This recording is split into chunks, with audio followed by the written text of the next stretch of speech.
December 23rd, 1986, the Rutan Voyager, piloted by Dick Rutan and Gianna Yeager, embarked on a 9-day, 3-minute, and 44-second journey to be the first aircraft to fly around the world and not stop to refuel.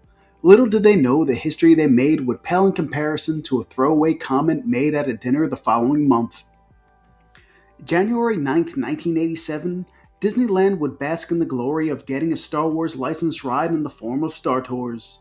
To celebrate this colossal meeting of the minds, Disney would throw a celebratory dinner inviting a who's who of celebrities. And who better to invite than the duo whose ink wasn't even dry in the book of aviation history? Disney CEO Michael Eisner's wife would strike up a conversation with the two and ask what's next for the history-making pair. After a slight pause, they replied in unison, "Well, we're going to Disneyland." When seeing her husband later that night, Jane would tell Michael of the comment, and the slogan for the next marketing campaign was born. But where to use this newfound gold mine was the question. So with the new catchphrase secured, the who and the where needed to be ironed out. Disney's image was beginning to seem uncool with teenagers, and the mouse was trying to figure out how to appeal to that demographic. The timing couldn't be more perfect, because in about 2 weeks, Super Bowl 21 was set to kick off. And what's cooler than playing football? The good fortune would not stop there. It just so happened that this Super Bowl was set to feature the biggest media market, as the New York Giants would represent the NFC. And on the other side, the Denver Broncos were led by quarterback John Elway. Elway was heavily in the news earlier that decade, partially for being the best quarterback prospect arguably of all time, but more notably refusing to be drafted by the Baltimore Colts and using his leverage as a two-sport athlete, threatening to play baseball if the Colts would ever draft him, and would even play minor league baseball for the New York Yankees in 1982. Disney's marketing and entertainment division were scrambling to pull this all together. They would reach out to both quarterbacks, offering them each $75,000. On the other sideline would be Phil Simms. While John Elway came from Stanford and had a pedigree, Simms played at tiny Morehead State. Despite going 2-6-1 as a senior, Simms was viewed as a high-risk, high-reward prospect. It was a shock when the Giants took him 7th overall in the 1979 draft. In under a decade, he rewarded New York with their gamble with their first ever trip to a Super Bowl.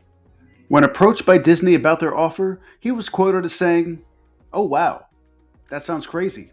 I want no part of it." But his agent would annoy him to the point where he finally agreed to the terms. Both men would be instructed to find the Disney camera in the chaos of the post-game pageantry. They would record a line for each park saying, "I'm going to Disney World," and "I'm going to Disneyland." With the plan in place, the only thing left to do was wait and see what quarterback would come out on top. And on January 25th, the heavily favored New York Giants would face off against the Denver Broncos for the right to earn that sweet mouse money. The Giants would prove the prognosticators correct and win handily 39-20, with "When You Wish Upon a Star" playing and the voice of the Detroit Pistons Mark Champion asking the Super Bowl MVP what he's doing after the Super Bowl. Phil Simms uttered the words that launched one of the most iconic sentences in franchise marketing history.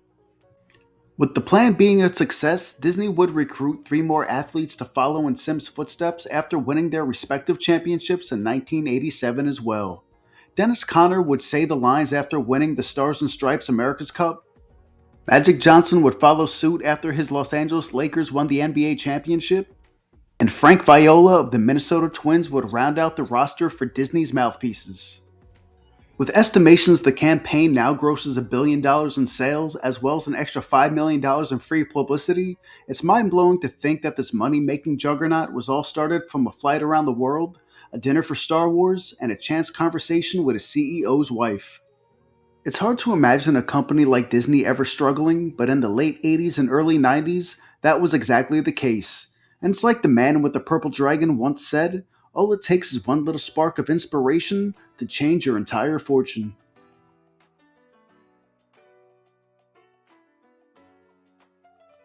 But that'll do it for this episode. I really enjoyed making something a little different and incorporating some of my other interests like football along with my Disney content. Let me know if you enjoyed it, and let me know what other similar topics you'd like me to cover in the future. So until next time, drop a like if you enjoyed this, subscribe if I earned it, and thank you for watching.